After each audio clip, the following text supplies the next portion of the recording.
I stand here as a reminder to the other families of 9/11 and to the world that no matter how dark moments in life can get, that there is light ahead if you just choose hope. Memorials taking place all across the country as the world stops to remember the tragic day 16 years ago. Live from the most watched station in West Texas, you're watching CBS 7 News, the breaking news and weather authority. CBS 7 News at midday starts now. Good afternoon. Welcome to CBS 7 News at midday. I'm Tatum Gwynn. The 16th anniversary of 9/11 is being commemorated nationwide. The anniversary was marked by 4 minutes of silence in New York City at Ground Zero to observe the times when each plane hit and each tower fell.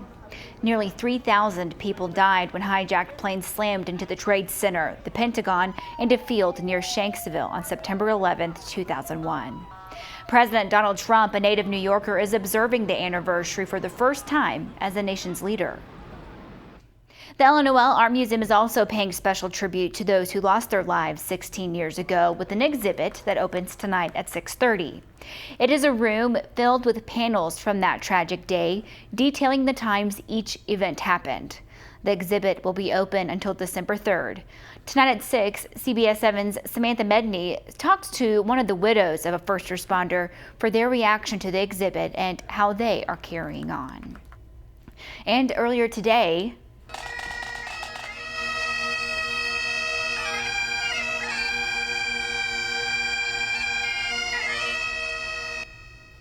Bank of America Plaza in Midland hosted a moment of silence honoring the lives lost in the terror attacks that happened this morning around 8. Our own Jay Hendricks emceed the event.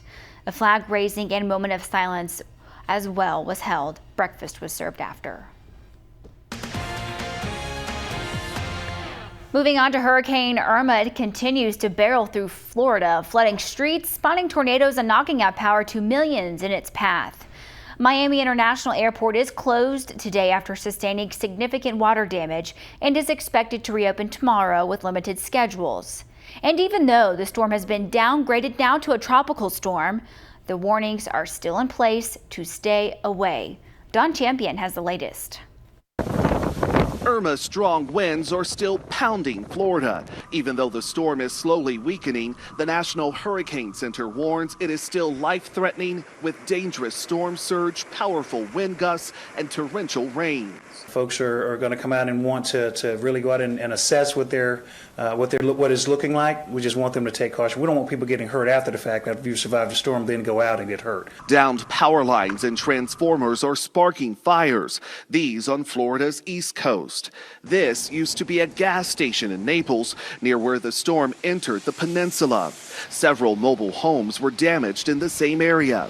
Near West Palm Beach, firefighters had to evacuate 60 residents of this apartment complex after parts of the roof blew off. 3 high-rise construction cranes in Miami toppled in the wind Sunday. I didn't think it was going to be this bad. I thought it would just die down.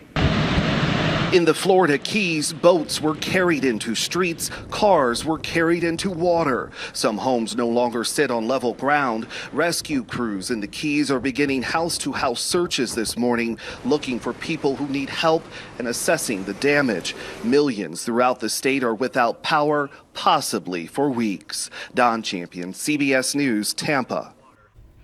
Some analysts expect economic losses from the storm to hit tens of billions of dollars. Florida is a major tourism hub. The state's economy represents about 5% of the U.S. gross domestic product. And if you're wondering whether Irma has affected gas prices in any way in the Permian Basin, that answer is no. Although gas prices did rise close to 2 cents in the past week to $2.52 a gallon, that is according to Gas Buddy. The prolonged price hike is from the effects of Harvey still making its presence known even weeks after that storm. However, those effects are starting to weaken as refineries return to production and fuel begins to flow again from many Houston refineries. And in Houston, students from 202 of the Houston School District's 284 campuses started their new school year today, following a 2-week delay because of damage from Harvey. Other campuses will start classes September 18th. Students at the 9 schools most severely damaged by Harvey will be relocated to nearby campuses or to new locations and will not start their classes until September 25th. A look at what people are talking about today on our website. A person is dead after drowning in a pool over the weekend. We just got information into our newsroom in the last 5 minutes. That person has been identified as 23-year-old Baneza Norez. We just got that information from Midland Police. We know that she was pulled from the pool at an apartment complex on Caldera Drive. She was later pronounced dead. Details surrounding this case are still limited. We'll be sure to keep you updated on this story. Police say 8 people, including the suspect, were shot to death at a home in Plano Sunday evening. A woman who lives near the suburban Dallas home says that she'd earlier seen people laughing and grilling outside. Officers responded to that home after gunshots were reportedly heard around 8 o'clock. 2 other people were also found wounded from that shooting. They were transported to the hospital for medical treatment. There's still much more to come here at Midday, but first, let's take a quick look at the numbers on Wall Street this afternoon. We'll be right back. Stay with us.